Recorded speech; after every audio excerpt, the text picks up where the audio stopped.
guys, welcome to Ms.Understood. Today's episode is all about finances, and a friend of mine, you guys know her, she's called Millie Money. She does all things money. I asked her what her relationship is with money, and here's a little information she shared with us.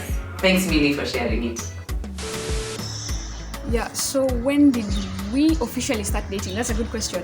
I don't know, do you remember the exact date? I think it must be around 2015.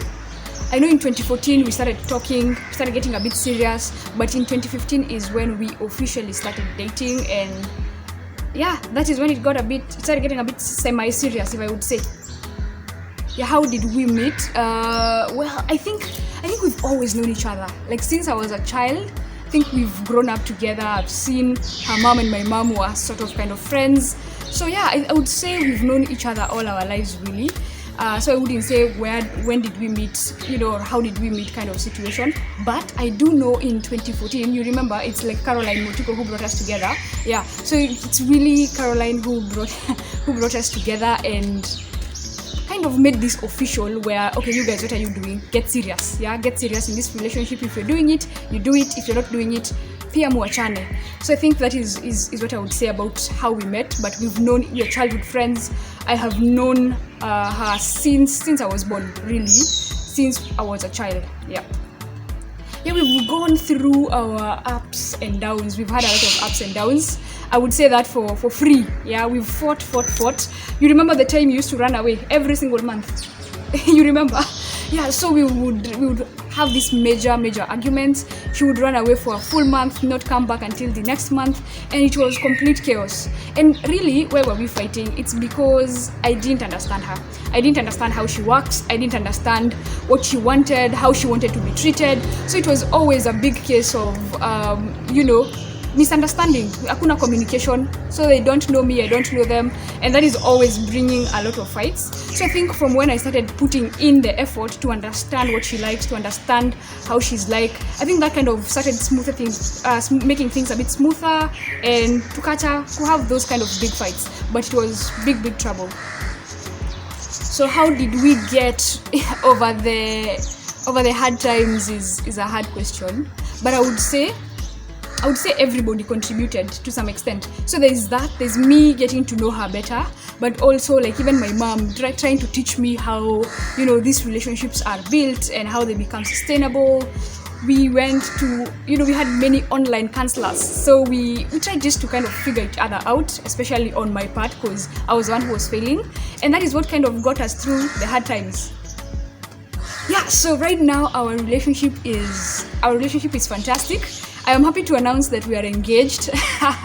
Yes, finally we are engaged, right?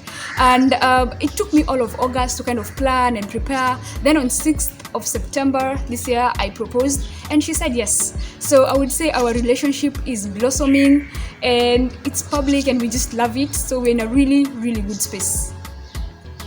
Yeah, the parting shot I would give for every single person out there is you have to understand your person. Like you just have to understand your partner, you have to understand how they work, you have to understand what is valuable to them, you have to understand their principles, their values, and that way it becomes easy for your relationship to thrive. But if you just sit there and assume, ako sawa, and assume that they don't need anything from you, or wish, that wishful thinking, you're just wishing things would get better. So I would advise that people take it serious, get to learn your partner, and that way your relationship is going to do very well. Uko na parting shot? Why? Ananiachanga niongea kwa interview zote, I don't know why, but so that is all from us, and thank you very much. Welcome to Ms.Understood. I think it's been maybe a month or so since I last put out content, and I'm so excited because one of the things that we're doing with this series is just to do some lessons that we're living in 2020 and some that we are embracing in 2021. I love you guys so much for the support and the questions and the Nyawira, you're not doing any more content that we meet every time in town, everywhere we meet, and so I don't take those for granted, and I'm so grateful. As we're doing an episode today on finances, because in 2020 one thing that was shaken was our pockets, if nothing else. And today I'm joined by the lovely Salome. who shall be introducing herself and what she does. And then she shall give us a bit more insight through some very guided questions that I know you guys have and that I'll be voicing. Sarah. So welcome to Ms.Understood. Mm-hmm. So welcome, Salome. This is the platform. This is where the magic happens. Thank you. Yes. Thank you. Hello, people on the interwebs and internet. My name is Salome Ayugi, as you've heard. Yes. So I'm the East Africa Communications Coordinator at an NGO which is called Sinapis. So what do we do at Sinapis? We basically guide entrepreneurs on their journey, and we are a Christian organization. So we also teach them not only how to run and start a profitable business, but how you should do this the right way using kingdom business principles and principles from the Bible. Such a lovely, yeah, she's such a communicator. Like she's brought it home completely. Like this is what we do, this is why we do it, and this is how we do it. All my teachers will be very proud of you. So 2020 has been a rough year. Very rough. It's just been one of those years where we feel like we want to sleep, wake up. In fact, I've been seeing the memes and the hilarious that it was January, it was quarantine, it was Jerusalem challenge, and then boom, now it's New Year's. And it's been a hard year for many guys. But one of the things that I'm sure many guys have had a struggle with is their finances. And this has been that. Maybe this was the year they've eaten up into all their savings. Fans are like us who are creatives. It's like God. In fact, our accounts for savings are telling us, "Hi, we're still here. You can save." And so, one of the things I would like to know from Ms. Salome is, what are some of the habits that you think us as creatives, or even us as young people, because I don't think it's just creatives. It's anybody young should get right when it comes to their money. One thing I think is, first of all, just getting the whole process of your budgeting right. You know, what usually tends to happen, especially with young people, you used to hear, your uncle has sent you like 5K, you just spend it on shoes, you spend it on whatever, you know, you go out with your friends, you get your salary, you know, you treat yourself, you treat yourself to your first salary. Yes, I've always wanted the Samsung this, iPhone this, and so you just get into a habit of spending and spending and spending without actually thinking. Like now, if I ask someone, how much did you spend in March on your social activities? Someone just be like, can you link here? I don't know what happened. So people usually leave a lot to chance. So one of the best habits that you should start is getting your budgeting right.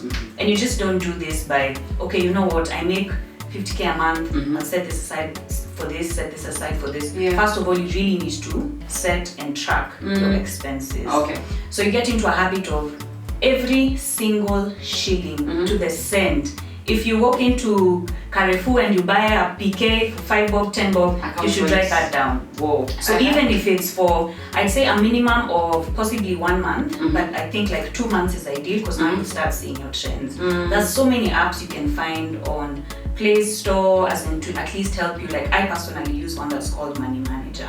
So any expense from Uber costs, what you spend on that chocolate craving you have, you bought yourself a candy bar, what you spent when you went to at cafe and they had an offer for burgers or whatever. So literally tracking each and every expense. If you're kind of like more old school, I'd say walk into a supermarket, textbook center, whatever, just buy a tiny notebook, then always have it with you in your pocket, your handbag if you're cheap. Like any single expense, you need to track it down. Because then this will teach you, you know, sometimes you don't even know what you tend to spend a lot of money on. You find that, I frequently give in to peer pressure. After church on Sunday, we always go for KFC and fries. And then we had ice cream plans. And come out from nowhere. Plans, and it's something you actually hadn't budgeted. So now after you've set aside like all these habits for like 4 weeks or 8 weeks, you start to see, okay, I'm actually spending this amount on chocolate. Honestly, is this a necessary expense? And even if it's something that you feel you've noticed you've been doing, set aside money for that. So even in your budget, it's not just setting aside cash for, if you're paying rent, just rent, Wi-Fi. There's so many other expenses, because you've realized even now with COVID, a lot of people, young people, didn't even have savings. No. Yeah, people don't have savings. You think that's something I'll think of when I'm 35, when I'm 40, when the first born has come, second born has come. So you realize a lot of people aren't really getting into that habit of tracking their expenses. And now once you've tracked your expenses, actually budgeting. Yeah, I like that, because I know so many guys. In fact, if you're watching, and because I know you're watching, just figure out that track for budgeting and saving. Because like I think it's in this year that I joined the circle. I was like, hey, it's when you see it's moving because real. It hits you when you're at the bottom. That's the unfortunate thing with money. Sure. But so this has been a very interesting year. It's been the year now when everybody who can bake, who can sew, became a business person. And I know that you're passionate about entrepreneurship. Yes. But I would like to know what's the transition process from me knowing that by the way, I like my muffins and I think somebody else can like them. So what's the transition process from transitioning from passion into a paycheck? So first of all, I know even from the program that we usually run, it's called Aspire Launchpad. We've gotten a lot of people who come in, at least you the example you've given, you know your talent. We've gotten some people who just come in and like, Nawira, she's really, really good at selling these kinds of shoes. Even I want to sell these kinds of shoes. So it's just like copycat culture without really looking at, okay, fine, am I really a good salesperson? Am I passionate about like making people feel better about themselves and how they dress and everything? So one thing I always tell someone, just because you've seen somebody do something doesn't necessarily mean you'll be successful in that particular area. For reality. It has inauma, but it's very, very true. So you need to be extremely introspective, looking at yourself as a person, what it is that you enjoy doing. So like for the example you gave, you know, baking and stuff like that. There's some people who, yes, they enjoy baking, but they don't really even see it as something that they can make money out of. So you're used to your 9 to 5, and then you realize always when you're meeting your friends, chamani, they're like, ish, Nyawira, your mandazi is like, they're awesome. Your cupcakes are really, really awesome. So another way of also just trying to find out what you're talented at is, what do people tell you you're good at? Is it that they really like how you cook your food, so you should possibly get into catering? Or you always have these cool designs that you put up on your social media, so you should probably venture into something artistic, creative, or graphic design. So there's so many avenues of really settling on what it is that you're good at. Because the sad thing is, a lot of businesses actually don't make it to their 3rd birthday. Third? Yeah. How about first year, 6 months? You got so far. Yeah, you know, so you get into this thing thinking, I'm absolutely amazing at this, I'm going to succeed.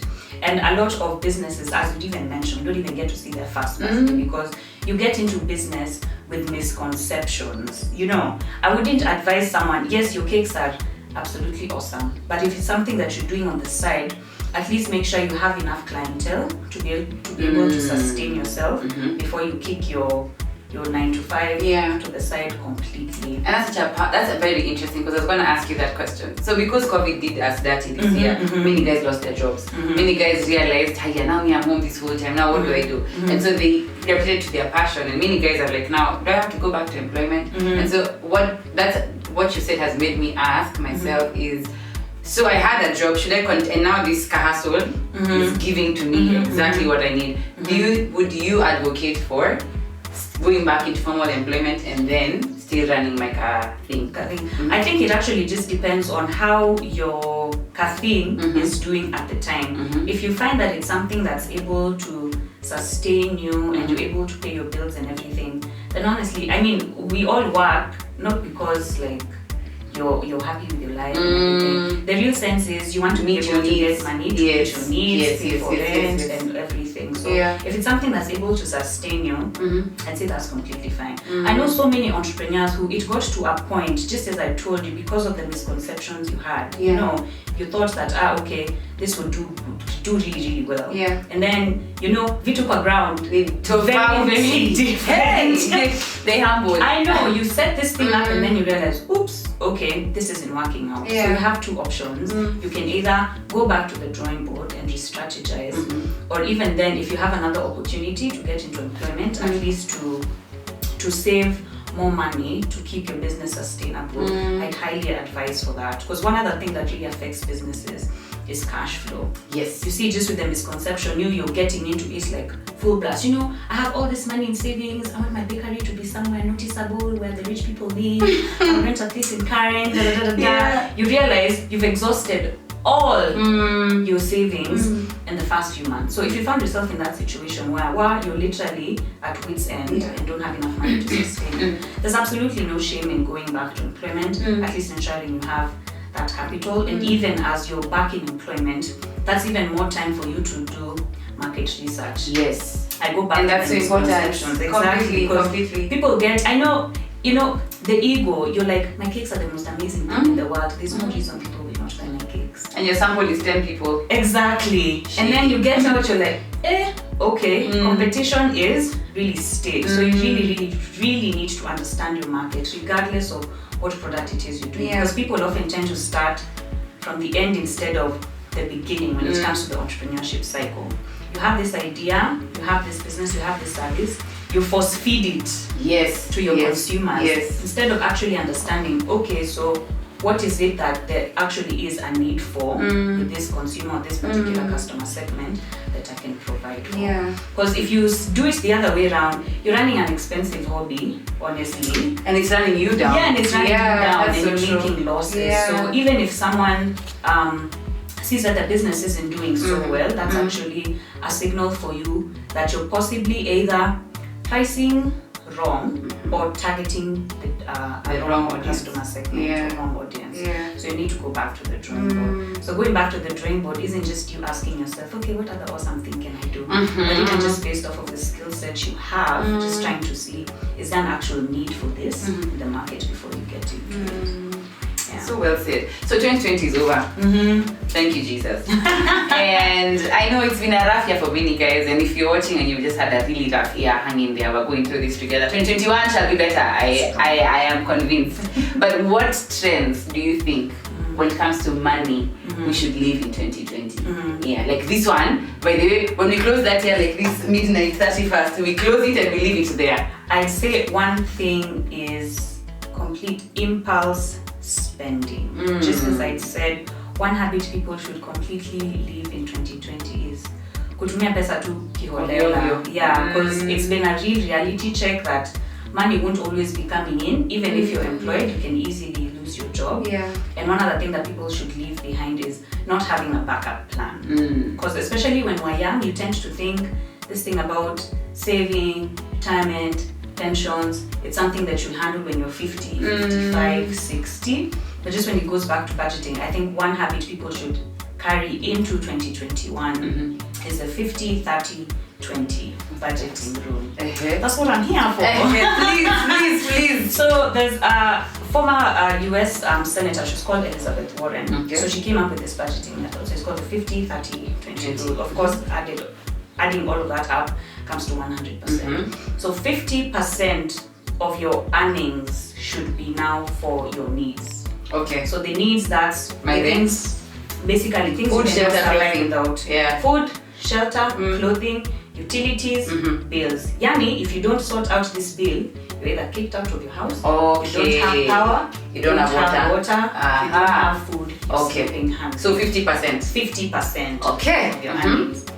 30% should go to your wants. Remember, 50% was the needs. 30% is your wants. So my wants is those random ice cream. Ice cream dates after church. Only 30% of what I get. 30% of what you get should now be for recreation. You want to treat yourself. You've been like, no, I've worked hard. Spa date, heavy. Should not touch that 50%. All this should be in the 30%. Yes.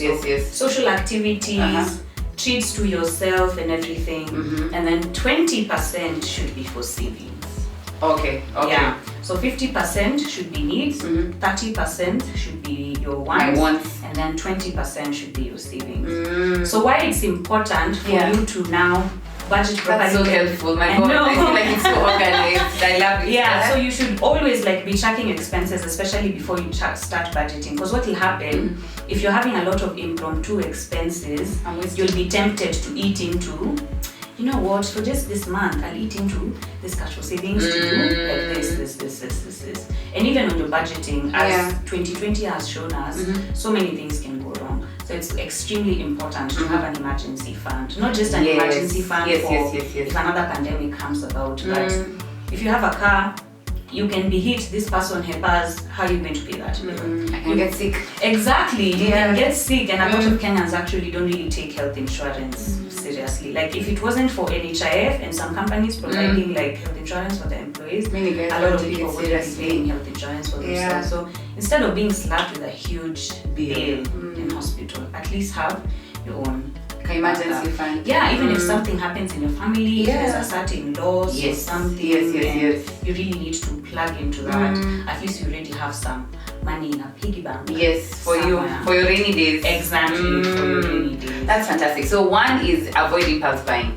For sure. That's when I felt. Because let me tell you, in fact, during this COVID season, I was making fun with my friend and she was telling me, Nyawita, sometimes even when things are good, just treat yourself. Life is short. Life is short. You can't live like that. And you're thinking to yourself, yeah, it'll be shorter when I'm broke.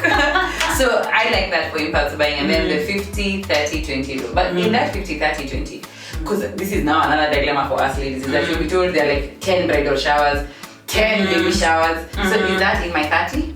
That should be in your 30. Because it's not a need. It's not a need. Yeah. That's why, a lot of, let me say if it's even peer pressure, we tend to agree to things just because we want to fit in. So your friend forms a random WhatsApp group, they're like, you guys, Vasha this weekend. You're like, yay, but your bank account is like, no. So you're feeling the shame.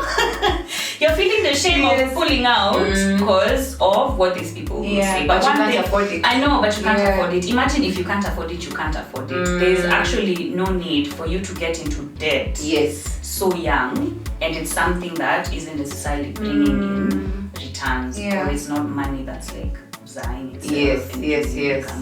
So you need to be very, very honest with yourself, and this is one thing that really, really disturbs young people. Actually, it was even an interview done with people who are like in their 50s, and one of their regrets was how they were yes men when they were younger. Oh wow! It cost. Just say it cost you your savings, because when you're in your 50s, your kids are in uni and everything, and you're alone, you don't have an income. Will those people who you went to Naivasha with be sending you money so you can do your shopping? So it's something that a lot of people really need to let go of, just trying to fit into this. Trying to please people, because it's going to drive you bankrupt. I'm so sure a lot of Mshwari loans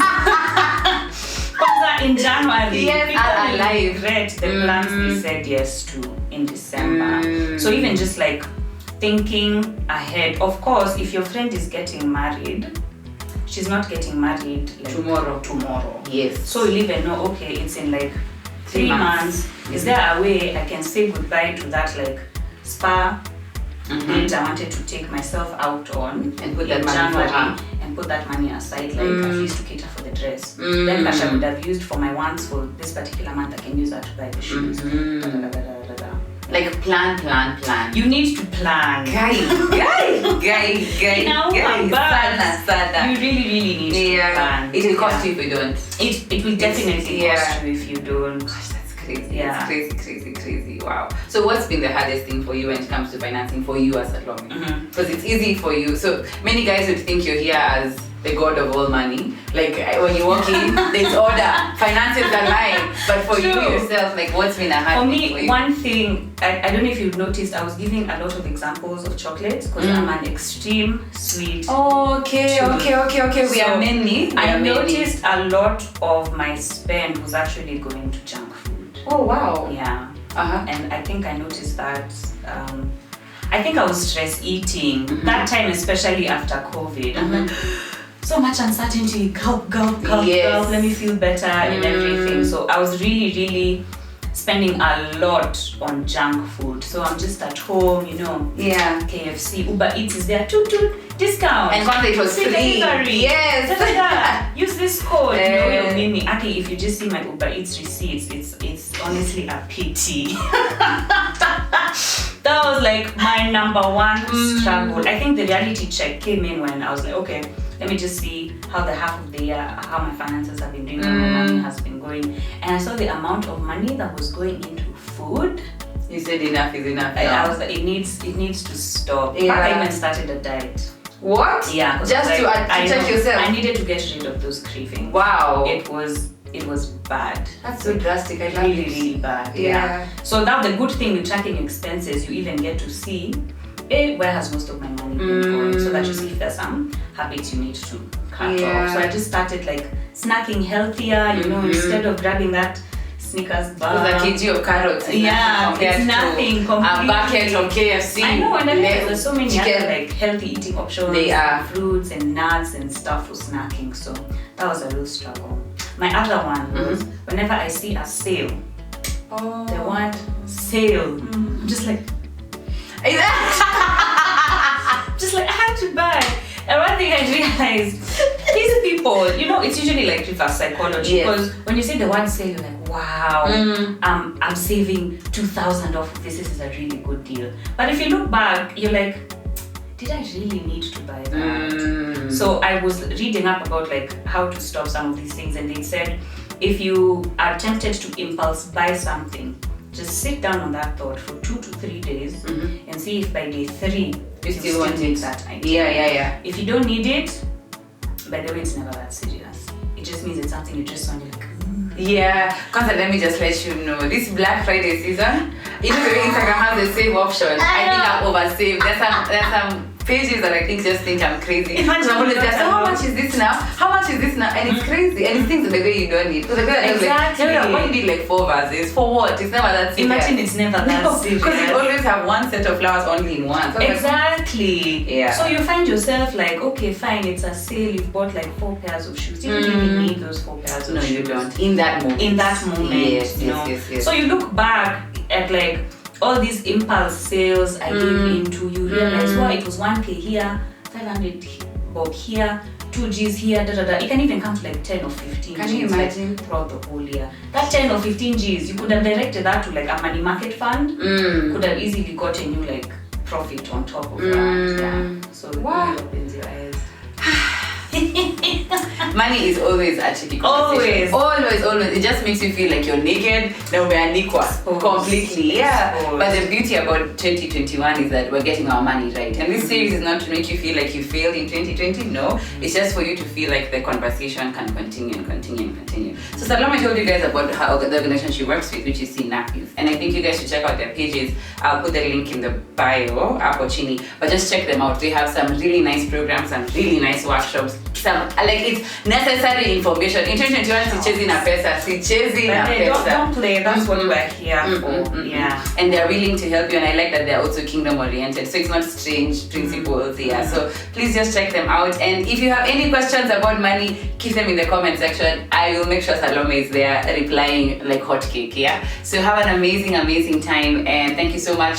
Stay here. We have so many episodes to come. 2021, we are coming for it stronger, right? Thank you so much, Salome. Thank you so much for having me. Thank you. It was great. Thank you, guys. Bye.